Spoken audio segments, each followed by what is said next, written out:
Ben ritrovati dalla redazione. Il via agli annunciati lavori di sistemazione del piazzale del Valico di Fernetti è previsto per lunedì 1 settembre e l'intervento durerà un paio di settimane. Al termine sarà possibile il raddoppio delle corsie in entrata dalla Slovenia e questo consentirà alla polizia di frontiera di separare il flusso del traffico pesante da quello leggero, con evidenti vantaggi per i frontalieri. In questo modo si supererà però solo il primo dei due colli di bottiglia. Rimarrà infatti aperta la questione della barriera autostradale dell'Isert, dove ieri, anche a causa di un piccolo incidente avvenuto in prossimità del chilometro 2 sulla corsia per Venezia, le code e i rallentamenti hanno superato i 10 chilometri, con ANAS che ha consigliato l'uscita sulla viabilità ordinaria allo svincolo di Prosecco. Autocontromano sul raccordo autostradale, è accaduto ieri poco prima delle 20. La vettura, una utilitaria targata Capodistria, è stata segnalata nei pressi dell'uscita di Sgonico, circa un paio di chilometri prima, mentre percorreva la carreggiata in direzione di Trieste, ma nel senso opposto di marcia, quindi verso Venezia. Del fatto sono state allertate le pattuglie della polizia stradale e anche quelle dei carabinieri. Gli automobilisti hanno infatti visto varie auto delle forze dell'ordine che stavano tentando di raggiungere il prima possibile il veicolo contromano.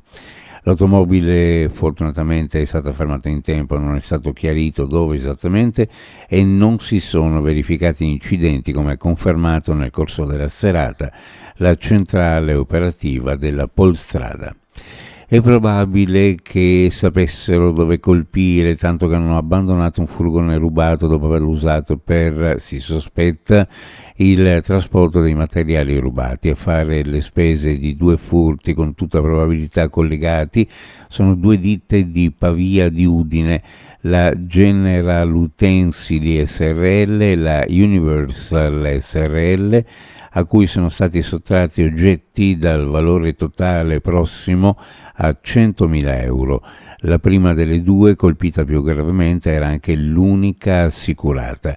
L'intrusione è avvenuta tra il 23 e il 25 di agosto, periodo di vacanza, nella zona di via San Mauro a Pavia di Udine. Un grave infortunio sul lavoro si è verificato ieri a bordo di una nave in consegna nei cantieri navali di Monfalcone Gorizia della Fincantieri. Per cause al vaglio delle forze dell'ordine, un giovane operaio di origini straniere è caduto dall'alto riportando vari traumi. Il ferito, sempre rimasto cosciente, è stato stabilizzato sul posto dal personale sanitario dell'Edi Soccorso e dell'automedica prima di essere trasferito d'urgenza in ospedale. Non ha mai perso conoscenza, non sarebbe in pericolo di vita. Uno sguardo alle previsioni meteorologiche per la giornata: nuvolosità variabile con possibili rovesci e temporali locali più probabili tra la pianura e le prealpi e zone occidentali. Tempo migliore verso Trieste e l'Isontino, tra Lignano e Grado soffierà scirocco moderato, non si esclude la possibilità che qualche temporale possa essere forte. Temperature minime in pianura fra 17 e 20 gradi, sulla costa fra 20 e 23 gradi centigradi, le massime ovunque fra 24 e 27 gradi. Previsioni a cura di ARPA e FVG Meteo. Ed è tutto per il momento con l'informazione, grazie per averci seguito, a più tardi.